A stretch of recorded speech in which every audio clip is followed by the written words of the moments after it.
A breakaway finally formed as they tackled La Collada Llimena for the first time. 30 riders opening up a small gap. Sergio Henao, Jan Tratnik and Dylan van Baarle all up there, along with Angel Madrazo, Mikel Nieve and Jay Vine. David de la Cruz then set off in pursuit from the peloton, and he was lying 14th on GC, just 7 minutes off the pace, so they didn't want to let him go too far. Ineos Grenadiers leading the chase at the front of the pack with Pavel Sivakov. Egan Bernal on his wheel in the white jersey. Well, Mikel Landa also attacked and bridged across to the front group, which was really splintering towards the summit. Race leader Eiking, meanwhile, was starting to struggle. The Norwegian's teammates were up the road looking after Louis Meintjes, so it looked like this 7th day in red would also be his last. The remaining escapees cresting the climb with just under a minute in hand. Michael Storer taking the points to help protect the KOM jersey of his teammate Bardet. The peloton then eased off a little on the descent, and that allowed Eiking to get back on terms. At the same time, the breakaway slightly increased their advantage, and it was then the Frenchman Olivier Legac who pushed on solo. The Groupama FDJ man leading a group of 24 chasers to the base of La Collada Llimena. And this time the riders would have to deal with the rain as well. Legac starting the ascent with a small gap, but the rest of the breakaway was soon swept up by the peloton, which was being driven by Jumbo-Visma and Ineos Grenadiers. Legac himself caught 6k from the summit before Eiking started going backwards again. Bernal, the first of the GC favourites to light things up. Egan Bernal goes on the move.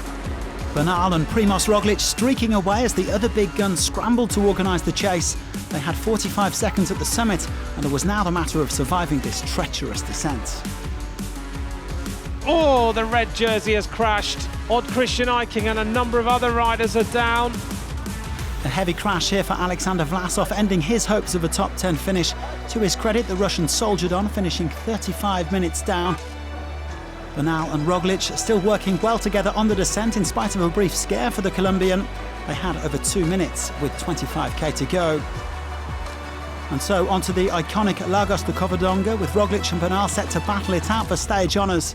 But the pace was proving too much for the man second on GC, Guillaume Martin.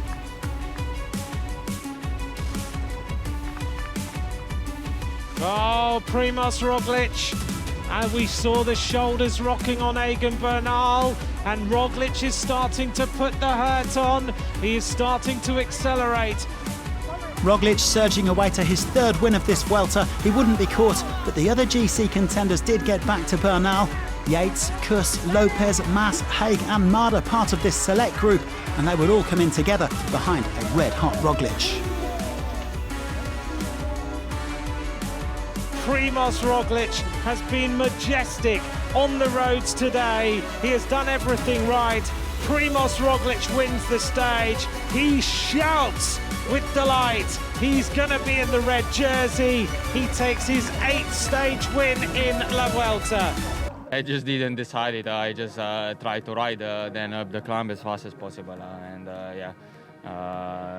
that point, Egan didn't follow anymore, so I just went then alone. Real queen stage coming, so we'll see if we'll be enough then after tomorrow.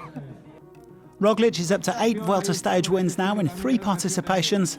Sepp Kuss led in the other favourites at 1 minute and 35 to make it a 1-2 for Jumbo-Visma. Martin almost 5 minutes back with Eiking losing 9 minutes 23. Roglic goes back into red ahead of Mas and Lopez. Haig is now 4th with Martin holding on to 5th place and Bernal in 6th. Eiking slips to 11th just ahead of his teammate Meintjes. Fabio Jakobsen still holds the green jersey by over 100 points. Roglic up to 2nd ahead of Matteo Trentin. Bardet has a 17-point lead in the King of the Mountains competition ahead of his teammate Storer, but there are still plenty of points up for grabs tomorrow. Bernal lost a big rival for white today when Vlasov crashed. He now leads Marder by 2.5 minutes. There's another killer stage on the menu on Thursday. After 2 Category 1 climbs, the riders will test themselves against the fearsome Alto del Gamoniteru. That's a brutal climb of 14.6k at 9.8% that makes its Vuelta debut this year. It promises fireworks, so do join us tomorrow, and thanks very much for watching.